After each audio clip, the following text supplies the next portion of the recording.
Inside of every person there are two selves. And this might be a bit strange to hear. Some people will think I'm loony and some will get it straight away. But there's a way to discover this within yourself and to notice it. So there's the higher self and the lower self. And the lower self is the ego. It is the little sense of me that you hold on to, that you define yourself by, the voice that's in your head the whole time. It's a part of you that gets offended easily or insulted easily and feels the need to protect yourself, feels the need to lash back or to get back at the other person, to make them wrong, to make yourself right.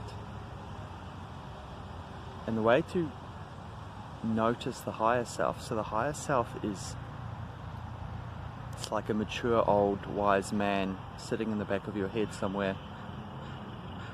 And it's very loving. It never feels fear. It never feels the need to defend itself.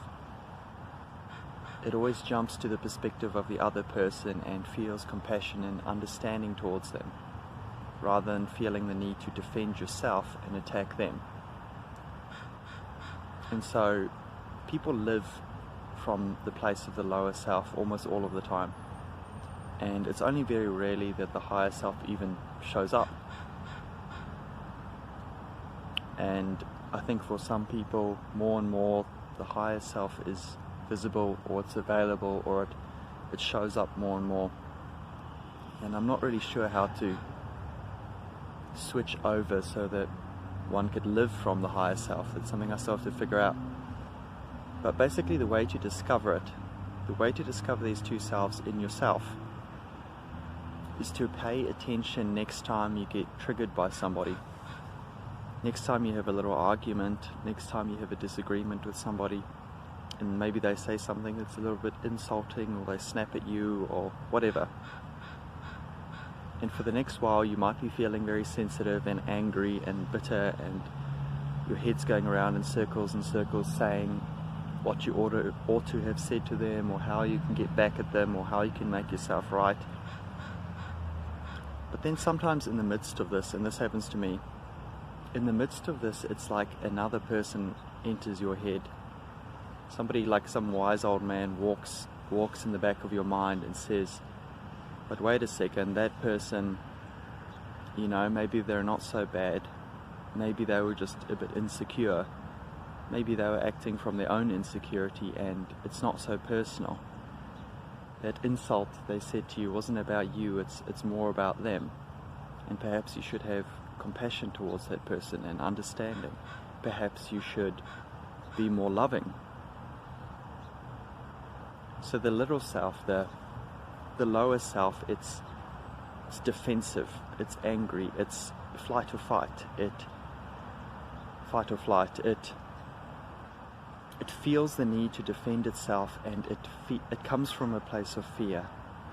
When you're in that mode of thinking negative thoughts about the other person and what you should say and how you can get back at them, you feel fear. The experience is negative. And even thinking about an argument you may have had in the past brings back those feelings again. It's like you relive the whole experience, and you feel the flight or fight inside of you. You get that adrenaline again, and it doesn't feel good. It's negative. It's fearful. But when the wise old man turns up and starts talking, the feeling is different. All of a sudden you experience things from a more loving angle, and all of a sudden that fear turns into compassion and love. And so when you think about the other person that maybe said something insulting or whatever, you feel love and compassion towards them. You feel positive emotions. It feels good. So really it's good to be able to learn how to live from that state more permanently. But I haven't figured that one out yet. Anyways, and so this wise old man turns up, and it's almost like a completely different person inside of you just shows up and starts talking, and the experience is very different. The experience is positive, the experience is loving. And then sometimes you flip back and forth, and then you jump back to the immature child inside of you, who comes from a place of fear again, and those feelings bubble up again. And then all of a sudden you're fearful and you're thinking, oh no, blah blah blah blah, they said this to me, how dare they, blah blah blah blah. And so you can flip between the two, but if you pay attention next time you get triggered, you'll notice there are literally two people inside of you. Two very different people, two very different maturity levels. And one comes from a place of fear and one comes from a place of love. And so it's just funny, something funny I've noticed lately, but you can sort of, once you start becoming conscious of this, you can actively choose to side with the mature one.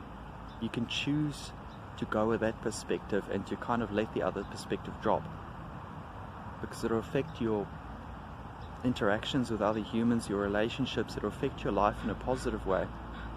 It's great to come from a place of love as opposed to a place of fear. Anyways, I think that's all I had to say for now, but just pay attention next time you get triggered and notice that there's not just one person in your head. Thanks for watching.